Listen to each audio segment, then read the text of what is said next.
Hi everyone, thought I'd talk to you today about the latest rumours for the Panasonic camera that is meant to be announced on the 26th of September, so we haven't got long to go. Just thought I'd talk about the specs and then we can have a little bit of a discussion about that. We're certainly in an interesting time at the moment with Canon announcing their full frame mirrorless, Nikon announcing their full frame mirrorless, and obviously Sony cameras are still to come. The Fuji has just been announced with the X-T3, and it's just an amazing time. Obviously Panasonic now are going to be the next one that we believe are going to come out. There's rumours, I think, that Sony are going to have an announcement in the coming weeks as well, but whether they're going to wait now to see what the Panasonic has to offer first is going to be the interesting thing to see, because the direct competitor for the obviously the Panasonic is going to be the Sony a7S III, or even the a7000, depending on what they give in specs for that camera as well. So let's have a look. But remember, I suppose if we're dealing with full frame, then it has to be the a7S III as the direct competitor to this camera. So this is from 43rumours.com. And they're saying they got these specs basically from an engineer that worked there on the pre-production model. Now they're saying there that it's still unconfirmed, so a lot of these things are unconfirmed, but they're rumours that we can talk about. They're saying that it will have a Panasonic sensor, and they're saying it's rumoured to have a 30 megapixel sensor in there. It's also meant to have, well, it says it's confirmed, full frame readout in 4K, no pixel binning, no crop in 4K 2425p. So there's still no confirmation yet about what this will be like with 30p or 60p. So I suppose we're going to have to wait and see that. I'm sure this will do 60p though, seeing the GH5 does 60p, but there's no mention about what crop it's going to have in that. It is confirmed that it's going to have 4K 10-bit 422 recording up to 60p. Oh, there you go. All IA frames with 2425 believed to be around 200 megabits a second. So that's really interesting that they're saying it's going to have the 4K 10-bit 422 internal. So again, like the GH5, it's going to have amazing video recording capability there. It's also got unconfirmed possible 4K recording, but they're not sure whether that's going to be internal or external.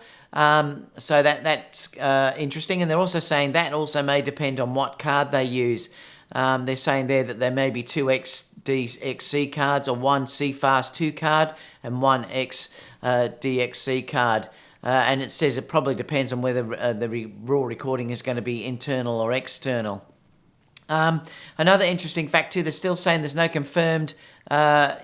confirmation yet whether it's going to have IBIS due to the full frame sensor. I'll be surprised if this doesn't have IBIS.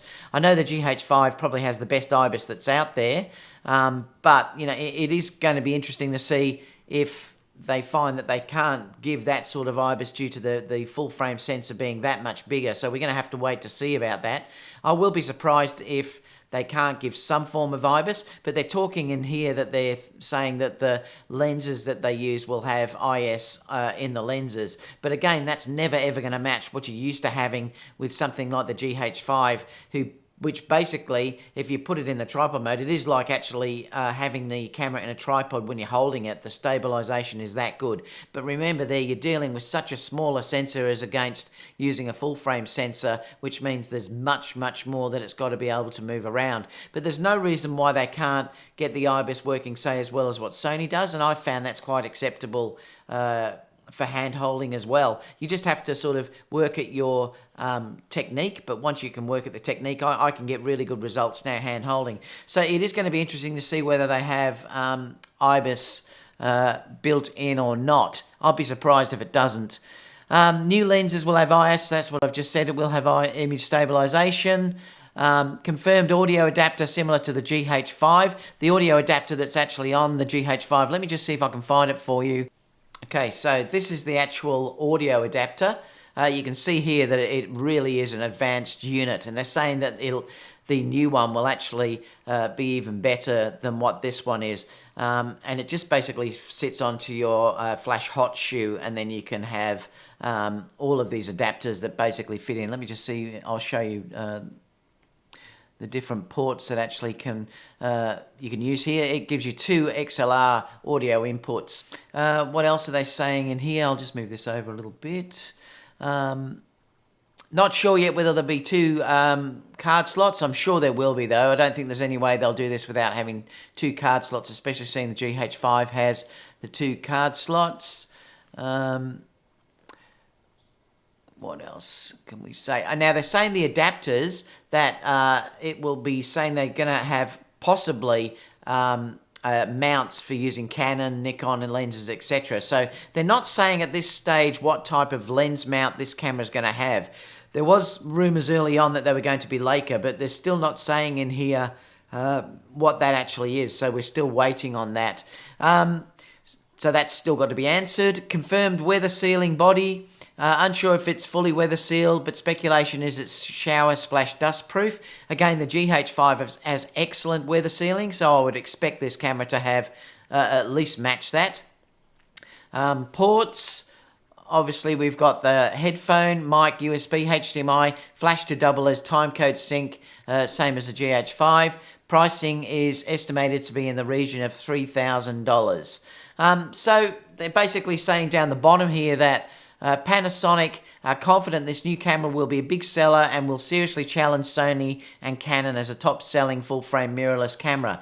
So they're really quite interesting specs. Obviously, there's still a lot got to be answered yet, and we may find out there's more leaks coming in the next few weeks as we get a little bit closer to that. It's only a couple of weeks away, but it does sound really interesting, and if they can nail this, the video on the GH5 is outstanding.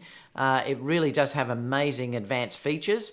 If they can pull that off into a full frame mirrorless type camera, Sony particularly is going to have a real challenger on its hands for the full frame video sector, and something I suppose that they're going to have to answer with the A7S III. So whether they're waiting on releasing that until they see what Panasonic has is going to be the interesting thing. So let me know in the comments down below. I'd love to know what you think about it, and I'll see you all again soon for the next video. Bye for now.